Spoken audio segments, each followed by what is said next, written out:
Good morning po sa inyong lahat mga kababayan. What a turn of events kung tutuusin. Tignan nyo ha. So si dating Pangulong Duterte, 2021 pa lamang, November, ay binubuli niya na etong si PBBM. Di ba? Dahil nga kesyo, meron tayong president, may kandidato tayo. Una sabi niya sa interview niya with Banat Bay ay may kandidato diyan na Marcos may bagahe, mga ganon-ganon, di ba? Tapos sinolid niya na noong sumunod na buwan, October yun inuna niya. Then November, solid na kandidato, nagkukukin, mga taga Davao, hindi naman taga Davao si PBBM. Takot siyang dumirekta pa, pero alam naman na ng lahat kung sino yung kanyang tinutukoy doon. Dahil 2021 pa lang, sinisiraan niya na ito, nag-i-insinuate na siya. Yun yung kanyang natutunan, sabi niya, sa 10 taon niya sa pagiging piskal, ay magtanim ng intriga at ebidensya para makuha yung gusto, nakuha yung resulta. At yun ang kanyang masterpiece at in-apply niya nun kay PBBM, kay Bonget.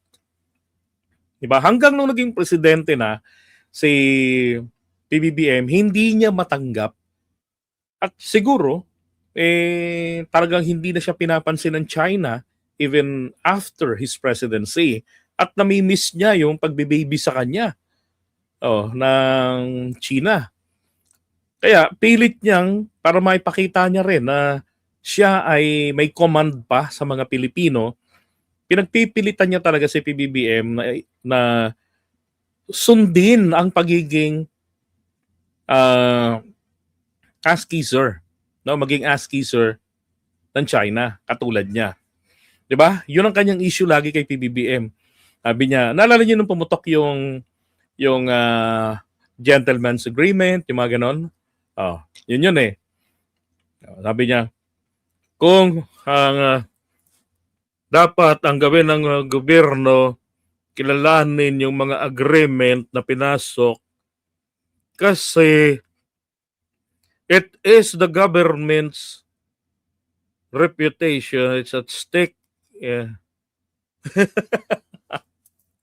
Tinatanggi niya na wala siyang pinasok na gentleman's agreement with China. Di ba? Ano yung kanyang ipinipilit kako na kilalanin ni PBBM at ipagpatuloy na kanyang nasimulan. Di ba? Alam nga namang i-push niya yung nasimulan ng iba. Itinatanggi niya yung gawa niya, pero gusto niyang ipagpatuloy ng ibang tao. Hindi sinunod ni PBBM. At doon tinuloy-tuloy niya ng bakbakan, di ba? Lalo ng January 28, kasabay nung malaking event ng paglunsad ng bagong Pilipinas, di ba? Yung galit na galit sa entablado, sabi niya, may presidente tayong bagag. Bagagak daw. Tapos sunod-sunod na yon. Ganun ang ginawa niya. Hanggang sa may rally-rally pa itong binuo nilang mautogs. Hanggang sa naaresto siya. Si PBBM, hanggang sa bago siya maaresto, ayaw niyang tigilan, pero sabi ng Pangulo, hindi na tayo member ng ICC. Diba? Nakakapikon, nakakagigil na mga pananalita ni PBBM noon. Protecting Duterte. Pero wala talaga eh. Habang pinoprotektahan, imbis tumanaw ng utang na loob, nang wawalang hiya lalo. Until such time, nagbago tono ng Pangulo. We will not cooperate in any way or in any form with the ICC because we're no longer a member. However, we are member of the Interpol. And we will cooperate with them. Patay. Then, naalala ko lang din, nung naaresto siya, di ba? Ngayon nga mag-iisang taon na. Etong ABS-CBN prior to that, atras na mga ilang taon. Ito yan katotohanan dyan Inonse ng ABS-CBN siya, di ba, si Digong. Yung kanyang binayaran na political ads, hindi nila plinay kasi kapos na daw sa oras. Pero they afford to play Marojas, di ba? Yung may mga bata na ginamit pa sa political ads. And then, sinumpa niya na pagka nanalo siya, babawian niya to, tinutuon niya nga. So, trinabaho niya na Boyeng Rimulya, PB Barzaga, Mike Defensor, si Abante. Kaya lang later on si Abante, he gave chance to ABS-CBN during the voting of the committee, di ba? The Committee on Franchise. Now, yung tawag dito, yung resulta nito, na-deny yung application for renewal ng franchise ng ABS-CBN. Tapos, hanggang napaso yung palugit sa kanila, di ba? Na-shutdown na yung kanilang network. So, sinisisi ng iba, it's because of Duterte, yung kanyang pagiging bengador. Kasi, yung nabudol na pera sa kanya, ibinalik sa kanya, isinoli sa kanya, ayaw niyang tanggapin. Diba? Ayaw niyang tanggapin yung pera hanggang sa sabi, i-donate na lang sa kung saan.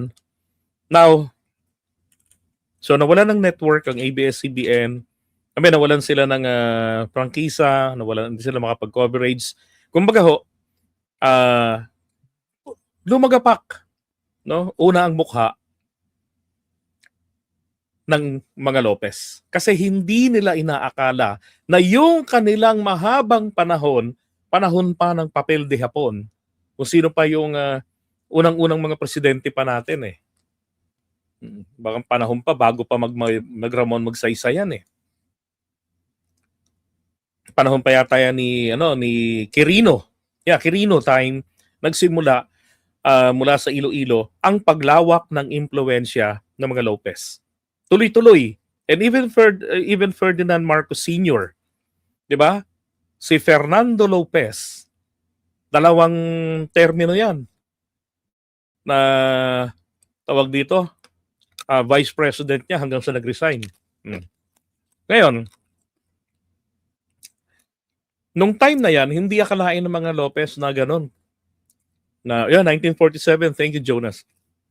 Na yung kanilang impluwensya, nadurog na sa mga impluwensya nila sa mga politiko. At isang Duterte lang pala ang magpapataob sa kanila. Isipin mo, pati yung mga politiko na may utang na loob sa kanila, tinalikuran sila. So, lagapak. So, para silang mga batang naging palaboy, nawalan ng pagkakakitaan. So, naging palaboy sila sa ibang mga network, naging black timer, di ba? Hanggang doon sa TV5. Yeah, that's correct, Ems. Kasama si Marcoleta. Ngayon nakabangon ang ABS-CBN. Yung pagkakabenta naman ng property dito sa may Panay, talaga namang planado yan. Kasi meron silang lugar sa Bulacan at mas na-adapt na nila yung digital system. At saka konti lang ang taong binabayaran. Hindi katulad dati. So nakabango na si ABS-CBN. Si PBBM na binubuli niya, presidente pa rin hanggang ngayon. Sa February 23, 24, 26, 27, hindi lang po ang ABS-CBN, maging ako man, ay may special coverage din sa kanya. Imagine anong imagine ko rito, yung binuli si PBBM, no, ay panonoorin siya sa special coverage ng pinabagsak niya na TV network. Grabe. Di ba? Hindi rin akalain ni Duterte yon. Kung paano hindi inakala ng mga Lopez na magwawakas ng ganun-ganun lang kadali ang kanilang impluwensya. Di ba? Kasi ang tapang nila ha. Pati si Pinoy, nakaaway nila si Pinoy. 2014 nag-file na sila ng renewal ng application kung di ako nagkakamali, pero hindi nila tinuloy. Bakit? Nakaaway nila si Pinoy eh. Kasi naalala ko insidente noon, There was an event inside the ABS-CBN. Sinita sila ni Pinoy kasi ini-expose sila ni Noli De Castro. So bilang ganti ng network ng mga Lopez ay kinalaban nila si Pinoy. Kung inyong napansin noon, panay na ang banat nila, naging anti-Pinoy Pinoy network na sila. Oh. Pero ang kapalit doon, inatrust nila yung kanilang application para sa franchise. Naalala ko pa yun nung ni-research ko nung kinontent ko nung time ni Duterte. Nung panahon na ni Duterte, they have no choice. Kasi sa panahon ni Duterte, malulusaw ang kanilang network. Kasi akala nila, either Marojas or Grace Poe, na pareho mga dilawan, or Binay, ang mananalo alin sa mga yan. Di ba? Akala nila, ganun kalakas yung kay Pinoy. Eh, ang problema, nasunog sila sa mga sablay ng mga desisyon ni Pinoy sa buhay. Katulad yung sa Mama Sapano. Yung desisyon niya ron sa Luneta Seeds na kauna-unahan. Tapos yung ayaw niyang mag-public apology doon sa namatay na baril ng taga BIFAR natin na mangingisdang Taiwanese. Na kung tutuusin, sabi ko nga, pagdating sa exclusive economic zone, hindi ka pwedeng gumamit ng batas mo to assert your exclusive right. Pwede ka lang magtaboy ng mga tinuturing mong illegal poachers. Kasi ang implementation lang ng batas hanggang dun lang sa teritoryo mo. Therefore, within the 12 nautical miles, territorial water lang ng Pilipinas. Hinabol nila hanggang doon, napatay, binaril nila yung makina. Natutulog yung matanda sa may makina. Tinamaan, namatay yung matanda. Di ba? Kasi sa Hong Kong, yun. Pero ngayon, balikan natin to, si Digong ngayon, ang nasa kawawang kalagayan, nakakaawa, matanda na. Di ba? Pero, pinagbabayaran niya eh. That's correct, Ems. Di ba? God is working in a mysterious way. Talagang mahiwaga. Diba? At meron talagang good and bad karma. At ang nagkakataon kay Digong ay bad karma. Kasi nung panahon niya naging abusado siya. Because he believes that, sabi niya, under the revised penal code, kapag ang isang tao ay 70 anyos na, ito ay dapat palayain na. Kaya ako, saan ako ilagay? Sabi niya. Wala namang kasong sinasampa sa kanya rito. Di ba? Kaya nga naging siyang palalo. Abusado, ibig sabihin ng palalo. Sipin mo to, ilang araw. Di ba? Para siyang, sabi ko nga, grabe rin ang ABS-CBN, Talagang parang ginagantihan nila si Duterte na, nakabangon na kami. Di ba? Negosyo lang yung lumagapak. Di naman kami nakulong. Nakaahon kami. Ikaw, pwede mo nang ikamatay diyan sa loob ng kulungan. Sabi na iba, pero alam nyo na, human nature, syempre, matanda na yan. Pero kung titignan natin, nung panahon ng kanyang kabataan, grabing kaabusado. Kung mapapakinggan nyo lang, yung mga testimonya na mga buwis buhay, na mga talagang may personal knowledge, mga katulad yung kanyang hitman, di ba? Na nakonsensya ng may pinapatay na bata sa kanya, na nagmamakaawa, pinapatay niya pa. Tapos sa war on drugs, kung gabi-gabi, di ba, ganun-ganun niya lamang na ibigay ang instruction papaano paglaruan ang buhay ng tao. Pag hindi para madali, paglabanin niyo. Pag hindi maglaban yan, paglabanin niyo yan. Sabi pa niya, pag kayo ginasuhan, ginasunto kayo, sabihin ko dyan, I'm taking full responsibility. Ganito para dapat. I'm taking full responsibility. Alis yung mga pulis ko. Ako ang litis sa inyo. Kasi ako ang nag-utos. During sometime around 2017 until 2019, mga ganun yung tono niya noon eh. Di ba? At sunod-sunod doon ang patayan. Bakit? Kasi ginawa po niyang kumikitang kabuhayan, ginawang livelihood ang laban, ang giyera kontra droga. Sabi nga nila, hindi solusyon sa laban sa illegal drugs ang pagpatay ng tao. 'Di ba? So, marapat lang para sabihin ng bring him home. Matanda na yun, walang kinalaman, wala, inosente siya. Ginawa niya lang yung kanyang tungkulin, nararapat. Palagay ko, involving killing, hindi po kabilang doon sa necessary na nararapat na in-employ niya. Nangyari, palpak din naman yung war on drugs niya. Bakit? Buhay si Baste. Buhay yung kanyang yung mga kabarkadang involved sa illegal drugs. Di ba? Oo. Kaya nga, pagbaba niya, ano nangyari? Di ba? Sabi kayo ng sabi ng BBM addict. Baka malay nyo, kaya Duterte pa kumukuha yan.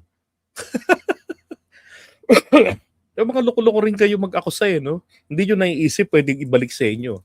Oh. Hindi ba't si Digong ang aminado? Di ba? Siya yung aminado na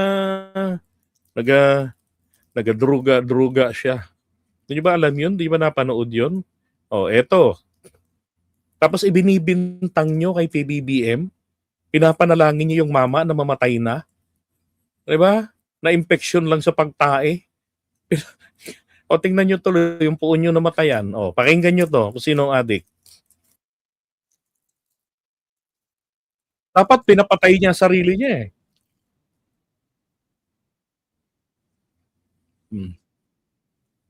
Bagal lang Nef. Diba? Totoo yan, baka galing Davao ang drugs. Loko-loko rin to. Naniwala ka na malabong mag-drugs sa BBM kasi gusto ko naman yung tanda ng yun. Babanat ka pa ng ganun. Sabi nga, isa nga lang daw yung kidney. Tsaka yung yung matandang mga nakasama niya sa PSG, sabi rin nila, kahit na usok, ayaw niyan. Sensitive siya dyan. Eto, pakinggan niyo yung pag-amin. Sino ang bangag? Para magising. Sa ibang di na kaya. Shabu, hindi niya na raw kaya. Kasi nagmamariwana ako para Baka sabihin yung AI ito, naknampod siya ha. para magising. Pero yung fentanyl, supposed to cut it into 4 pieces, the 1 piece that you get from the package. Yung parang salon pass. Yung fentanyl. Putulin mo yon sa 4. There was a time na yung more than just the disappearance of Maine, you feel that you are on cloud 9. Pag hindi mo siya napagkikita, bangag siya nun. Itapal ba naman niya ng maramihan eh.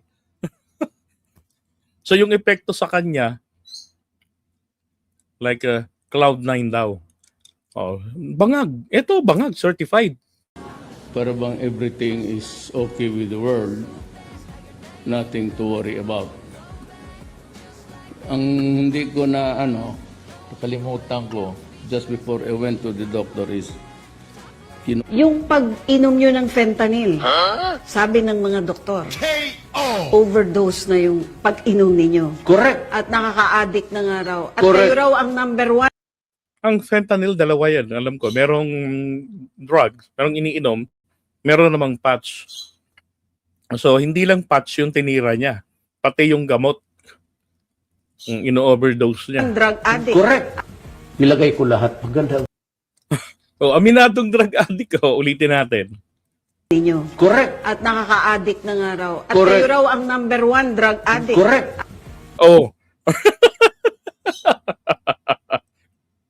Si PBBM, kailangan nyo pang akusahan. Imbentohan ng deep fake video na pinagawa nyo na naman doon kay Dean Chase nung una at gumawa na naman ng bago, madilim daw na video, pinaliwanag.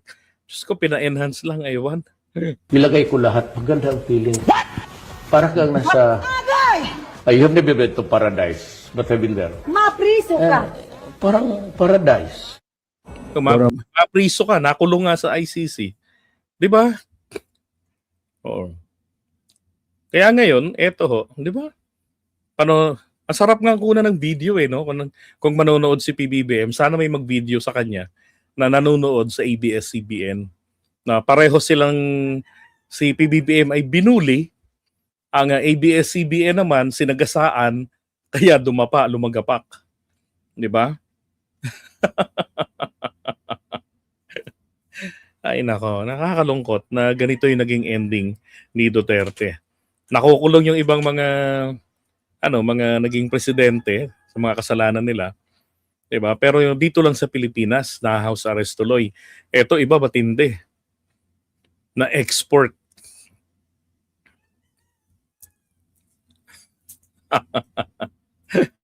Ano? Kamusta? Ay nako, kayo talaga. 'Di ba? Sabi nga ni AMD Coms, sa kasisira nyo sa mga Duterte, ayan, mas lalo silang sumikat. Kayo na lang nagpasikat kahit sa ibang bansa. Sumikat naman talaga si dating Pangulong Duterte nung time niya, 'di ba? No. Naging presidente. Alam mo ba na ang number one na sikat sa isang bansa ay ang presidente? Dahil araw-araw yan laman ng balita. 'Di ba? Eto, sikat si Duterte diyan. Sa kanyang pag-amin na yan. Feeling nyo lang naman kasi na hinahangaan siya sa buong mundo eh. Nung nakulong nga siya, wala nga nagwalang bansa. Meron ba? Nasa ng China? Ginera ba tayo ng China? Na isang kuitis man lang bilang tanda ng protesta, walang pinalipad at pinaputok. Ang Russia, di ba? Wala. Ay nako. Yeah. Gandang hapon sa iyo. Lane. Sila Lane Scadden. Yan, karma kay Duterte nga di ba?